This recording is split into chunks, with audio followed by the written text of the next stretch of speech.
You are listening to Leading the Factory Forward with your host, Lynn Friest.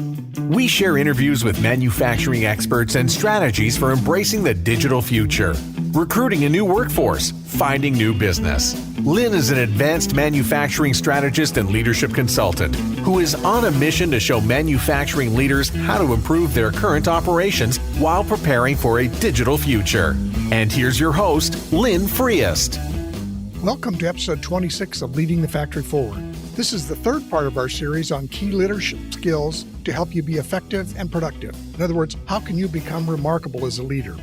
Just in recap, our first episode was about finding the space to lead. In other words, in a fast and busy world, how do you even find space to think about doing some of these things?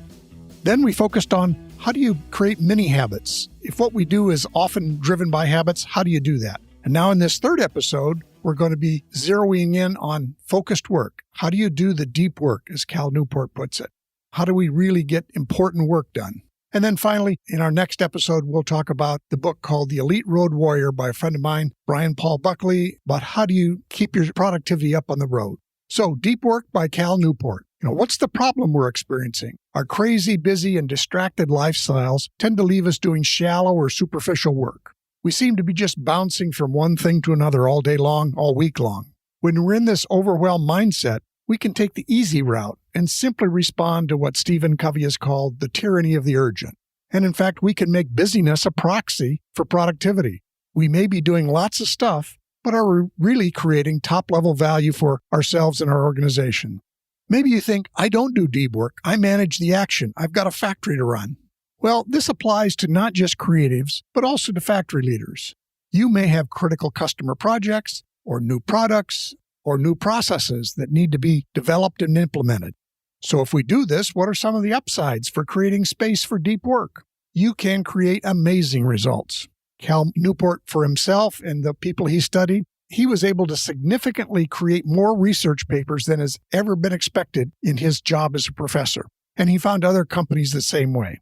37 Signals, a software company, they cut back, focused on deep work, and they actually created more new products and more work, spending less time on it. The other thing is, this is a way by which can help you master hard things, either of knowledge or skills. And when you think about it, how do you need to become adept at the technologies of Industry 4.0? There are things you need to learn about, and there are things you need to learn how to do, and they're not easy. So again, deep work can help you lead and help you produce at an elite level.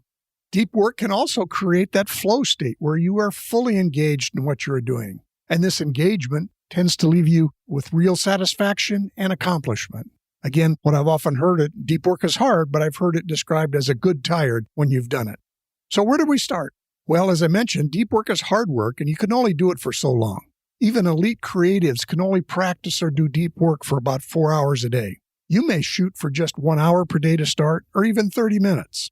But you have to be able to fully focus on one piece of work without distraction. So for Cal Newport, the broad rules of deep work are, 1, obviously work deeply, but then also you have to embrace boredom, the non-working time.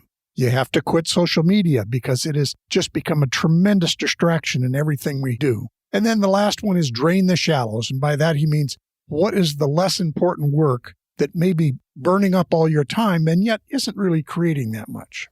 So some of the routines and habits of deep work, you are intentional about when and where you will do this work. You have it scheduled. It's on your calendar. You need a structure about how you're going to do the work. In other words, you need to think about, okay, what am I actually going to do during this work time? What's the goal?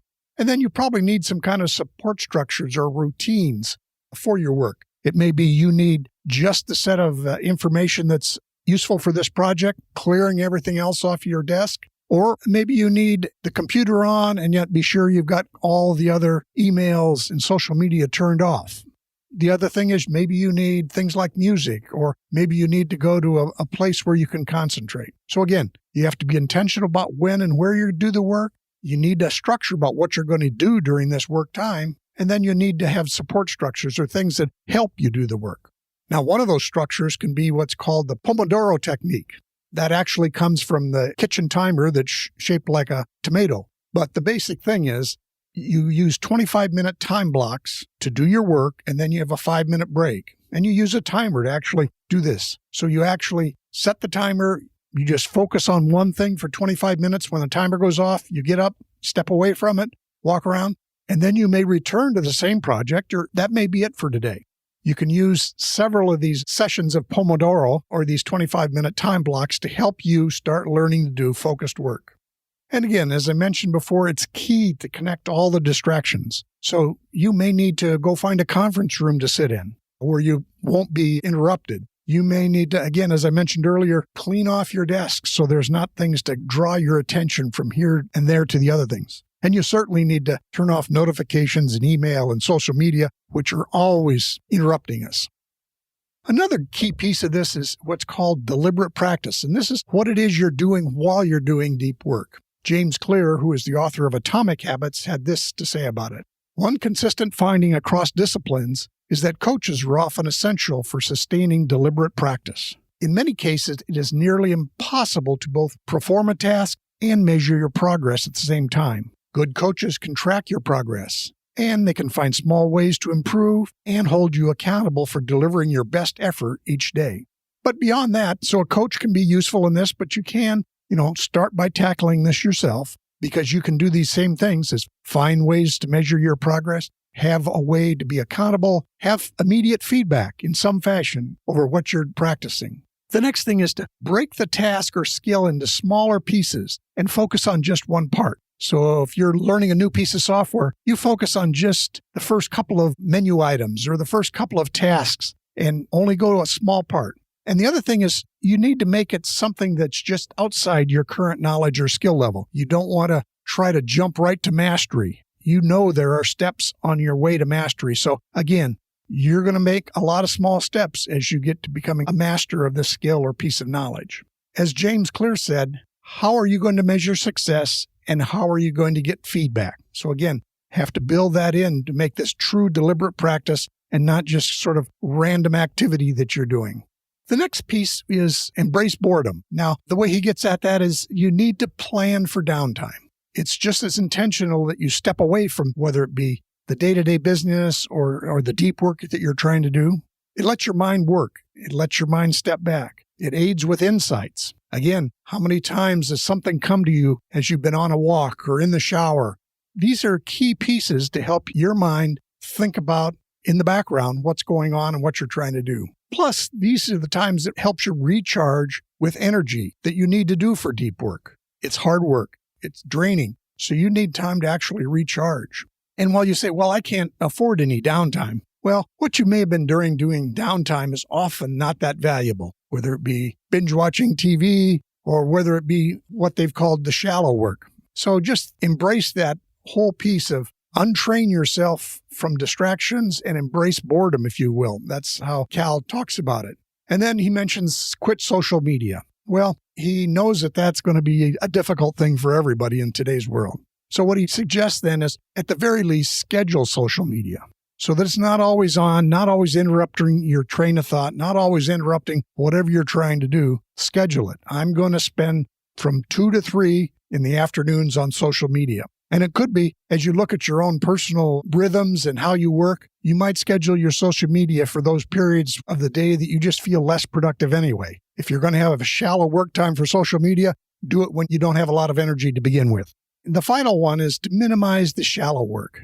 And with this, I go back to something that was done by Michael Bungay Stanier, his book called Do More Great Work. And in there, he talks about there's great work, there's good work, and there's bad work. Great work is what we would call the deep work. The good work could be shallow, but it's the work that has to be done each and every day to keep things running. And again, that will often comprise most of our day because even if you wanted to, you don't have the energy to focus on great work for the whole day. And then there's bad work. And bad work, sometimes you know what it is, sometimes not. Sometimes it's old reports or meetings or habits of work. I think all of us have sometimes experienced the zombie meeting that just keeps recurring and recurring, or the zombie report.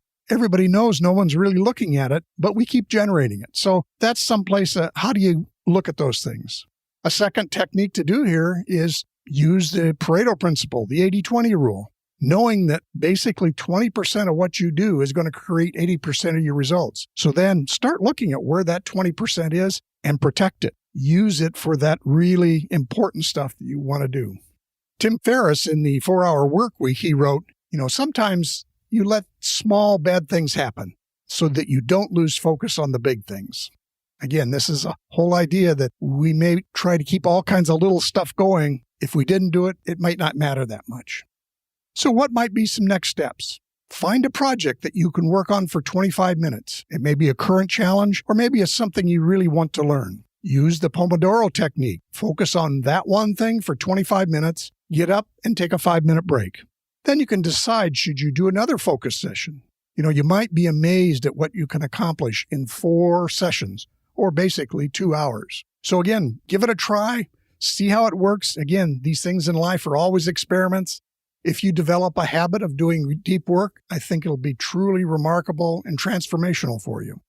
So that wraps up this episode, and I highly recommend the resources that are linked in the show notes and the website. There are 2 books by Cal Newport. His first one was Deep Work that we talked about, and then he has another one that is called Digital Minimalism. Again, trying to address that, how the social media and our always-on world is preventing us from doing great work. Then there's also a link to the Pomodoro website. Again, it just has some nice resources there. And finally, I provided a link to James Clear's blog post on deliberate practice. And of course, he also has a great book out called Atomic Habits. So that concludes this third part of our 4-part session. And in the next one, we're going to talk about creating your productive habits for when you're on the road. And it'll be around The Elite Road Warrior by Brian Paul Buckley. So again, thanks for listening. Have a great week.